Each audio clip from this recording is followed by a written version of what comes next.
Software engineering के कुछ और क्वेश्चन और आंसर देख रहे हैं। एसआरएस क्या होती है? Software requirement specification. क्यों इंपॉर्टेंट है ये? इसकी कैरेक्टरिस्टिक लिखिए अगर आप एक अच्छा या गुड क्वालिटी एसआरएस की बात करते हैं। तो सॉफ्टवेयर रिक्वायरमेंट स्पेसिफिकेशन या डॉक्यूमेंट, ये जो पहला स्टेज है, रिक्वायरमेंट एनालिसिस स्टेज है आपका, वहां पर जो सॉफ्टवेयर डेवलपमेंट लाइफ साइकिल में अलग अलग स्टेज आते हैं, तो ये रिक्वायरमेंट एनालिसिस का आउटपुट है। इसमें सारी रिक्वायरमेंट, साथ में जो कंस्ट्रेंट इम्पोज है, यानी क्या क्या चीजें आप के पास अवेलेबल हैं, क्या क्या नहीं करनी है।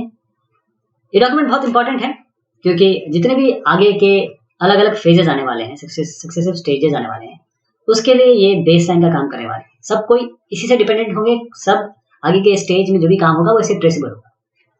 तो कोई भी एरर जो इंट्रोड्यूस होता है यहाँ पर, वो आपके आगे के सॉफ्टवेयर को इनकम्प्लीट बनाएगा, क्वालिटी उसकी खराब रहेगी। अगर आप अच्छी एसआरएस की बात करें तो उसमें क्या क्या होना चाहिए? करेक्टनेस होनी चाहिए, या कि जो भी चीज आप दे रहे हो बिल्कुल करेक्ट है। कंप्लीट होनी चाहिए, कोई चीज छोड़ना दें। कंसिस्टेंट होनी चाहिए, एक जगह आपने कुछ और दिया, कहीं और लिख दिया, कुछ और लिख दिया, तो कंसिस्टेंट होनी चाहिए। ऐसे अनएम्बिगुअस होनी चाहिए, यानी शब्दों को आप और मैं दोनों अलग अलग तरीके से ना समझें। इसी तरीके से जो इंपॉर्टेंस है और जो स्टेबिलिटी है वो रैंक होनी चाहिए। किस चीज की ज्यादा इंपॉर्टेंस है वो भी दर्ज होना चाहिए। मॉडिफाइबिलिटी, यानी इसको मॉडिफाई करने की पॉसिबिलिटी हो। वेरीफाइबिलिटी मतलब आप इसे वेरीफाई कर सकते हैं। वेरीफाई यानी कोई तकनीक, अगर आप अंग्रेजी में लिखेंगे एम्बिगुअस होगा तो आप वेरीफाई कैसे करेंगे? वेरीफाई तो नहीं कर सकते हैं, कुछ फॉर्मल स्पेसिफिकेशन में लिखें, कुछ इस तरीके से लिखें कि वो वेरीफाइबल हो। ट्रेसिबिलिटी मतलब कि उसको इस तरीके से लिखे, जैसे 2 लिखा, 2.1 लिखा, जब हम डिजाइन पे जाएंगे तो हम बता सकते हैं हमने ये डिजाइन इसके लिए बनाया। हम जब कोड करेंगे तो हमने कहा ये फंक्शन हमने इसके लिए बनाया। डिजाइन इंडिपेंडेंट होना चाहिए, यानी कि जो भी डिजाइन बनेगा, चाहे वो ऑब्जेक्ट ओरिएंटेड डिजाइन बने, चाहे आप स्ट्रक्चर्ड या फंक्शनल डिजाइन करें, जिसे हम स्ट्रक्चर्ड डिजाइन कहते हैं, तो ये दोनों ही डिजाइन के ऊपर ये काम करना चाहिए, यानी कि दोनों ही डिजाइन से बनने चाहिए। सबसे इंपॉर्टेंट बात, ये आपका और कस्टमर का एक कॉन्ट्रैक्ट है, तो दोनों को ही समझ में आना चाहिए। आपको मॉड्यूल कपलिंग और मॉड्यूल कलेक्शन के बीच में अंतर बताना है। आपको अलग अलग टाइप के कपलिंग और कोहेजन भी बताने हैं। तो कोहेजन एक ऐसी प्रॉपर्टी है एक मॉड्यूल की, उसको हम इस तरीके से बताते हैं कि एक मॉड्यूल में जितने भी एलिमेंट्स हैं, जितने भी कंपोनेंट्स हैं, वो सब एक ही काम कर रहे हैं, यानी इनमें फंक्शनल स्ट्रेंथ है। दी property of a module so that the content, they are functionally very much dependent और the functional strength of the module is very good। ये आपका बताता है कि कोहेजन अच्छा है, यानी ये एक ग्लू है, एक तरीके से गम है, फेविकॉल समझ लीजिए, जो सारी चीजों को बांध के रखता है। हम हमेशा जब भी डिजाइन करेंगे तो हमें कोहेजन बहुत बहुत ज्यादा चाहिए, कपलिंग बहुत कम चाहिए। कोहेजन कितने टाइप के हैं? कोइंसिडेंटल कोहेजन है, लॉजिकल कोहेजन है, टेम्पोरल कोहेजन है, कम्युनिकेशनल कोहेजन है, सीक्वेंशियल कोहेजन है, फंक्शनल कोहेजन है, प्रोसीजरल कोहेजन है। कपलिंग दो मॉड्यूल के बीच में इंडिपेंडेंस की बात करती है, कितने आपस में ये जुड़े नहीं है। Measure of dependence among the module, we want it to be as least as possible, हमको कम से कम रखना है इसको। तो कितने टाइप की कपलिंग है? कंटेंट कपलिंग है, कॉमन कपलिंग है, कंट्रोल कपलिंग है, स्टैम्प कपलिंग है, डेटा कपलिंग। अलग अलग लेवल बताइए टेस्टिंग के, इसको डिटेल में बताना है। तो 3 जो मोटे तौर पे हमारी जो टेस्टिंग होती है, उसमें सबसे पहले होता है यूनिट टेस्टिंग, फिर होता है इंटीग्रेशन टेस्टिंग, और उसके बाद आपकी system testing. Unit testing, integration testing, और उसके बाद क्या होता है? System testing. तो यूनिट टेस्टिंग आप इंडिविजुअल मॉड्यूल को टेस्ट करते हैं। टेस्ट केस इस तरीके से डिजाइन किए जाते हैं कि जो प्रोग्राम के लॉजिक है, फंक्शनलिटी है, इंटरफेसेस है, वो सारे आप यहाँ पर टेस्ट करेंगे। यहाँ पर मॉड्यूल टेस्ट करें, इसलिए हम ब्लैक बॉक्स के अलावा हम ज्यादा ध्यान व्हाइट बॉक्स टेस्टिंग पे देते हैं। कई किताबों में लिखा है कि व्हाइट बॉक्स टेस्टिंग ही यूज होती है, लेकिन ऐसा नहीं है, ब्लैक बॉक्स भी आप यूज कर सकते हैं। अगर आप यूनिट टेस्ट कर रहे हैं तो जो इसे कॉल कर रहा है वो तो आपने बनाया नहीं, या ये जिसको कॉल कर रहे हैं वो तो आपने बनाया नहीं, तो अगर जो इसको कॉल कर रहा है वो लिखना है तो ड्राइवर लिख सकते हैं। जिसको ये कॉल कर रहा है उसकी जगह आप स्टब्स लिख सकते हैं। थोड़ा सा कॉस्ट बढ़ जाएगा टेस्टिंग का अगर आप ये स्टब और ड्राइवर बनाते हैं तो। इंटीग्रेशन टेस्ट, अब इंटीग्रेशन टेस्टिंग क्या है? इंटीग्रेशन टेस्टिंग का मतलब यह है कि आप जो अलग अलग आपके पार्ट्स हैं, मॉड्यूल हैं, उसको हम इंटीग्रेट करते हैं और फिर हम देखते हैं कि जब इंटीग्रेट कर रहे हैं तो इसके बीच में इंटरफेसिंग प्रॉब्लम कौन सी है। प्रोटोकॉल का कोई डिजाइन एरर तो नहीं है, कोई ग्लोबल वैल्यू के कारण कोई एरर तो नहीं आ रहा है, कोई इनपुट आउटपुट फॉर्मेट के कारण तो एरर नहीं आ रहा है। तो इसीलिए जो स्ट्रेटेजीज है इसमें आपके पास बॉटम अप है, टॉप डाउन है और एक सैंडविच भी होती है, दोनों को मिला के। बॉटम अप इंटीग्रेशन का मतलब ये होता है कि जो लीफ एक इसमें इंटीग्रेशन ट्री बनता है, इंटीग्रेशन प्लान बनाते हैं। तो जो नीचे के मॉड्यूल हैं उनको पहले हम जोड़ते हैं, यानी कि पहले इनको जोड़ के टेस्ट करते हैं, फिर ऐसे हायरार्की में हम आगे बढ़ते हैं। इनको कर लिया फिर इनको करेंगे, ऐसे करके हम आगे बढ़ते हैं। इस जगह पे हम, क्योंकि नीचे से ऊपर जा रहे हैं तो आपको ड्राइवर्स चाहिए होंगे, ड्राइवर आपको बनाने पड़ेंगे। और टॉप डाउन अगर इंटीग्रेशन की बात करें तो यहाँ पर हम ऊपर से शुरू करते हैं, जैसे ये आपके हैं। तो पहले हमने इसको टेस्ट किया, फिर इन तीनों को ऐसे मिला दिया। तो हम टॉप से शुरू करते हैं, हायरार्की से नीचे आते हैं, फिर जब तक लीफ पे चले आते हैं, जो इंटीग्रेशन ट्री आपका। जब भी जरूरत हो आप अपना स्टब और ड्राइवर यहाँ पर बनाएंगे। स्टब एक ऐसा प्रोग्राम है जो सिमुलेट करता है एक मॉड्यूल जिसको कॉल किया जा रहा है।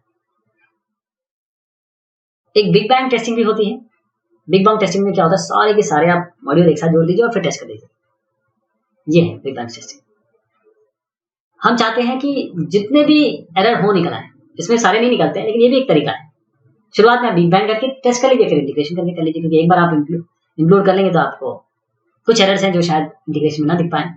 सैंडविच टेस्टिंग का मतलब ये होता है कि आप जो बॉटम अप है और जो टॉप डाउन है, उन दोनों को मिला के आप इंटीग्रेशन टेस्टिंग करें।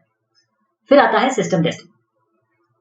ये सैंडविच टेस्टिंग मोस्टली कहाँ पर होती है, जहां पर आपके पास ऊपर वाले भी बने हो, नीचे वाले बने हो, तो स्टब और ड्राइवर की जरूरत नहीं पड़ेगी। आप नीचे कुछ चीजें लीफ में बनी हो, कुछ चीजें ऊपर बनी हो, तो इस तरीके से आप इंटीग्रेशन टेस्टिंग कर सकते हैं।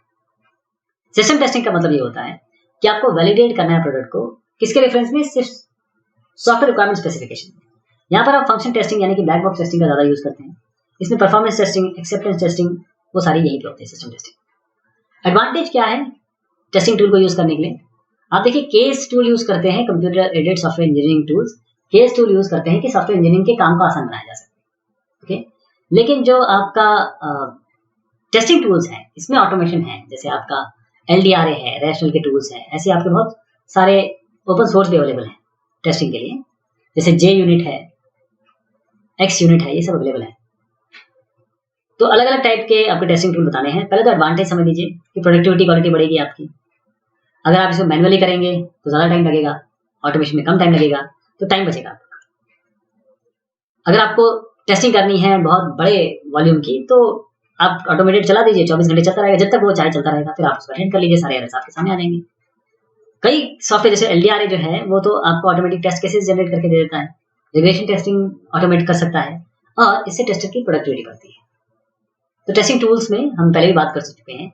आपका टेस्ट केस जनरेटर है, टेस्ट केस जनरेट करते हैं, कैप्चर प्लेबैक और टेस्ट हार्नेस टूल, जो आपने टेस्ट किया है इसको ये कैप्चर करता है कोई भी टेस्ट को, और उसको दोबारा रिकॉर्ड कीपिंग है एक तरीके से, और उसको फिर दोबारा चला सकता है। कवरेज एनालिसिस टूल है, ये पूरे आपके प्रोग्राम का हर एक इंडिपेंडेंट पाथ को ये कवर करेगा।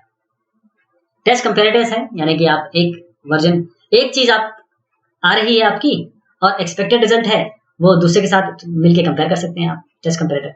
मेमोरी टेस्टिंग के लिए आपके पास टूल है कि कोई अनइनिशियलाइज्ड मेमोरी लोकेशन तो नहीं है, कोई एक्सेसिंग मेमोरी ऐसे तो नहीं एक्सेस कर रहे जो आउट ऑफ रेंज है।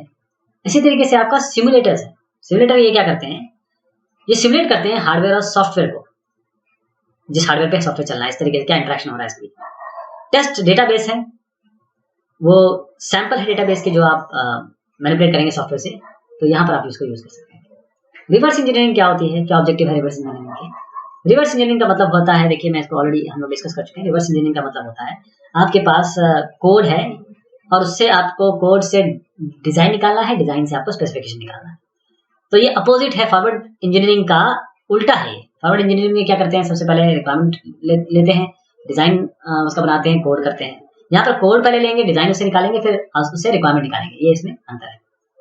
तो इसका ऑब्जेक्टिव क्या है, पहले तो ये है कि आप समझना चाहें कि कॉम्प्लेक्सिटी कितनी है सिस्टम की, इसके लिए रिवर्स इंजीनियरिंग की जाती है। जो लीगेसी सिस्टम है उसको समझने में, क्योंकि अगर आपकी इंफॉर्मेशन लॉस हो गई तो आप डिजाइन से रिक्वायरमेंट तक पहुंच सकते हैं। कौन कौन से रियूजेबल आपके कंपोनेंट है जो आप आगे यूज कर सकते हैं, वो यहाँ पर पता चल सकता है।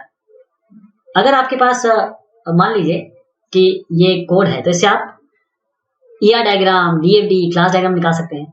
री-इंजीनियरिंग प्रोसेस का एक पार्ट हो सकता है। अब जो मॉडिफिकेशंस हुए हैं ओवर द टाइम, तो उससे कुछ अनएक्सपेक्टेड प्रॉब्लम आ सकती है। तो रिवर्स इंजीनियरिंग से ये प्रॉब्लम हम डिटेक्ट कर सकते हैं। आपको क्विक फिक्स मॉडल और इटरेटिव एनहांसमेंट मॉडल के बारे में बताना है। ये मेंटेनेंस मॉडल है।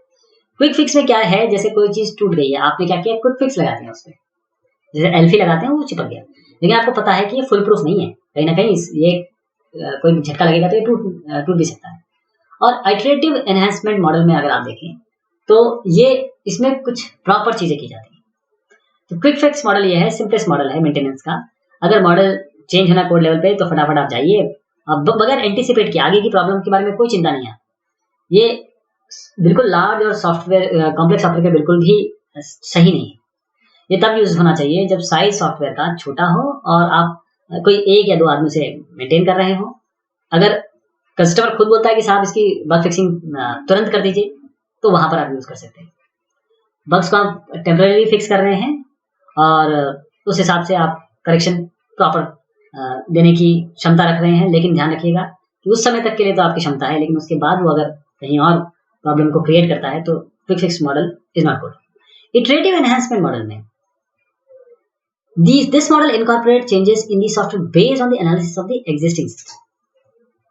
यानी कि इसमें ये मॉडल जो भी चेंजेस हैं सॉफ्टवेयर में, जो एग्जिस्टिंग सिस्टम है उसके एनालिसिस के हिसाब से चेंज करता है। सारा डॉक्यूमेंटेशन आपके पास अवेलेबल होता है। कोई भी चेंज करने से पहले, कोई भी चेंज आप करते हैं या जो अलग अलग डॉक्यूमेंट है अलग अलग स्टेज में, जैसे SRS डिजाइन डॉक्यूमेंट है, वो भी आप साथ में मॉडिफाई करते हैं ताकि आपका चेंज अगर कोई बाद में चेंज होता तो वो भी अच्छे से हो सके। वेरिफिकेशन क्या होता है?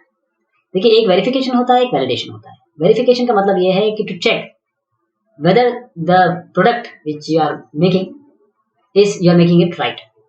वैलिडेशन का मतलब होता है, ये वेरिफिकेशन हो गया। वैलिडेशन का मतलब होता है कि whether you have made the right product, जो यूजर को चाहिए था वही बनाया कि नहीं बनाया।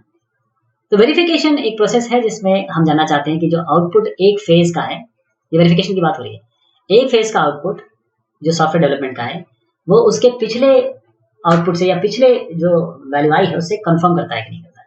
यानी आपने डिजाइन बनाया तो क्या वो स्पेसिफिकेशन के हिसाब से बनाया, क्या आपने कोड किया तो क्या वो डिजाइन के हिसाब से किया। ये तो वेरिफिकेशन कंसर्न है फेज कंटेनमेंट, एरर का फेज कंटेनमेंट है, जबकि वैलिडेशन का मतलब ये है कि पूरा जो प्रोडक्ट है वो एरर फ्री रहे। वॉक थ्रू और क्रिटिकल डिजाइन रिव्यू के बारे में बताइए। जो वॉक थ्रू है, डिजाइन वॉक थ्रू इसे हम कह रहे हैं, डिजाइन वॉक थ्रू, ये क्वालिटी प्रैक्टिस है जिसमें जो डिजाइनर है वो पहले ही अर्ली वैलिडेट कर सकते हैं डिजाइन डिसीजन को, जो भी डेवलपमेंट से रिलेटेड हो या जो कंटेंट डिजाइन या ग्राफिकल यूजर इंटरफेस से रिलेटेड हो, और जो भी आपकी प्रोडक्ट की फंक्शनैलिटी है। इसमें करते क्या है, वॉक थ्रू का मतलब ये है कि देखना, एक बार देखना, एक बार आपका डिजाइन आ गया, इसके लिए एक वॉक थ्रू कर लिया जाए, एक बार उसको ऊपर से नीचे तक देख लिया जाए।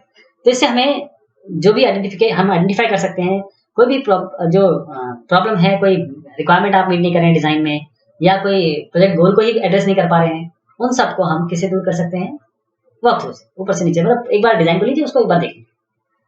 अगर आप डिजाइन वॉक थ्रू को इफेक्टिव मानना चाहते हैं तो कुछ इसमें कंपोनेंट होंगे जो हमको इंक्लूड करने हैं। तो हमारे पास क्या कंपोनेंट है उसको हम एक एक करके बताते हैं, ताकि आप प्लान कर सकें, कंडक्ट कर सकें और पार्टिसिपेट कर सकें डिजाइन वॉक थ्रू में, जिससे आपकी इफेक्टिवनेस इंक्रीज होगी। पहले तो आप प्लान करें डिजाइन वॉक थ्रू को, पार्टिसिपेंट आपके प्रॉपर होने चाहिए। आप समझिए कि रोल और रिस्पॉन्सिबिलिटी क्या है सबकी। एक डिजाइन वॉक थ्रू को बनाना है, आपको पहले प्लान करना है, फिर रिव्यू, फिर प्रिपेयर करना है, फिर एक वेल स्ट्रक्चर्ड प्रोसेस के हिसाब से आगे बढ़ना है, रिव्यू करना है, और प्रोडक्ट को डिजाइनर को नहीं, रिव्यू सॉल्व नहीं करता कहीं भी प्रॉब्लम। ओके, तो वॉक थ्रू मतलब एक बार देख लें, और रिव्यू मतलब आप ये लोगों को बिठा के, जिसमें एक रिकॉर्डर होगा, एक बंदा जो प्रेजेंट करेगा, एक बंदा जो रिव्यू करेगा। तो जो पर्पस है क्रिटिकल डिजाइन रिव्यू का वो ये है कि जो डिटेल डिजाइन स्पेसिफाई करता है, स्पेसिफिकेशन जो लेड डाउन हुए हैं सिस्टम डिजाइन के समय। एक तरीके से इंस्पेक्शन प्रोसेस है ये, जब कुछ लोग बैठते हैं और वो डिस्कस करते हैं डिजाइन पे, और इस एम से कि हम रिवील कर सकें डिजाइनिंग एरर को या कोई और अनडिजायरेबल प्रॉब्लम। अब आपको शॉर्ट नोट लिखने हैं या फिर बताना है कॉन्फ़िगरेशन मैनेजमेंट को, और क्या होता है डिसीजन टेबल। तो कॉन्फ़िगरेशन मैनेजमेंट का मतलब समझ लीजिए चेंज मैनेजमेंट है।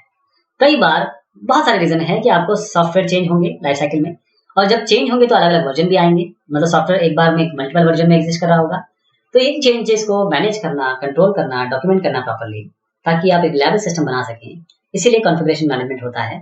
ये हेल्प करता है डेवलपर को कि आप मैनेज कर सकें चेंज को सिस्टमेटिकली और अपने प्रोसीजर स्टैंडर्ड प्रॉपर लगा सकें, ऑटोमेटेड टूल्स लगा सकें, क्योंकि मल्टीपल वर्जन सॉफ्टवेयर के एग्जिस्ट कर सकते हैं एक टूल के रिपोजिटरी में। कोई एक ऑफिशियल वर्जन होगा जो चल रहा होगा, जिसे हम बेसलाइन कहते हैं। तो अलग अलग कंपोनेंट इस बेसलाइन के, इसे हम कॉन्फ़िगरेशन आइटम्स कहते हैं। जैसे आपका उस पर्टिकुलर वर्जन के लिए प्रोजेक्ट प्लान, एसआरएस, या फिर डिजाइन डॉक्यूमेंट या टेस्ट प्लान या यूजर मैनुअल। जो ग्रुप है, जो जिसे कहते हैं कॉन्फ़िगरेशन कंट्रोल बोर्ड, ये ग्रुप है उन लोगों का जो कंट्रोल करते हैं चेंजेस को जो सॉफ्टवेयर में होने हैं। जब भी चेंज होगा तो आपको चेंज रिक्वेस्ट सबमिट करनी पड़ेगी। सीसीबी कॉन्फ़िगरेशन कंट्रोल बोर्ड इसे असेस करेगा कि चेंज रिक्वेस्ट वाकई में प्रॉपर है कि नहीं, और रिजल्ट के हिसाब से प्रॉपर है कि नहीं, रिक्वेस्ट या तो एक्सेप्ट हो जाएगी या रिजेक्ट हो जाएगी। अगर एक्सेप्ट होगी तो हम एक प्लान बनाएंगे कैसे इंप्लीमेंट चेंज करेंगे, मतलब चेंज कैसे होगा। अगर चेंज हो जाता है तो जो वैलिडेशन होगा क्वालिटी पर्सन द्वारा, तो सारे कॉन्फ़िगरेशन आइटम जैसे रिलेटेड है उसे अपडेट कर दिया जाएगा। आपके पास कॉन्फ़िगरेशन मैनेजमेंट के लिए टूल्स हैं, clear case, visual source, safe, इस तरीके के। डिसीजन टेबल की बात करें तो जब भी एक प्रोसेस लॉजिक किसी भी प्रोसेस के लिए जब होगा, उसमें अगर मल्टीपल कंडीशन आते हैं और बहुत कॉम्प्लिकेटेड है, तो आप एक स्ट्रक्चर्ड इंग्लिश से मत लिखिए इसे, आप एक डिसीजन टेबल बनाएंगे। तो डिसीजन टेबल में आपके कंडीशन स्टब्स होंगे, एक्शन स्टब्स होंगे और रोल्स होंगे। कंडीशन स्टब में लिस्टिंग होगी वो सारी कंडीशन है जो उस डिसीजन से रिलेवेंट है। एक्शन पार्ट में क्या होगा, इसमें वो सारे एक्शन होंगे जो लिए जाएंगे किसी वैलिड, कोई कंडीशन है जो वैलिड सेट ऑफ कंडीशन है। फिर रूल्स पार्ट हो गया, ये इसमें आपको बताया जाएगा, दिया जाएगा वो कंडीशन जो ट्रिगर करेंगे किसी पर्टिकुलर एक्शन को। एक एग्जांपल दिखाता हूँ, ये कंडीशन है, ये मैं इसको थोड़ा सा ठीक कर दूं, ये रोल नहीं है, ये रूल्स है। तो इसमें देखिए आपका ये कंडीशन 1 है, रूल 1, रोल 2, रोल 3। तो यहाँ पर आप देखिए इस जगह पे इस टेबल से क्लियर है कि यदि कंडीशन 1 और 3 आर सेटिस्फाइड, अगर ये दोनों सेटिस्फाई होगी, ये दोनों, तो रूल 1 आपका ट्रिगर हो जाएगा। तो ये हमने क्वेश्चंस देखे सॉफ्टवेयर इंजीनियरिंग के। बहुत शुक्रिया, बहुत मेहरबानी।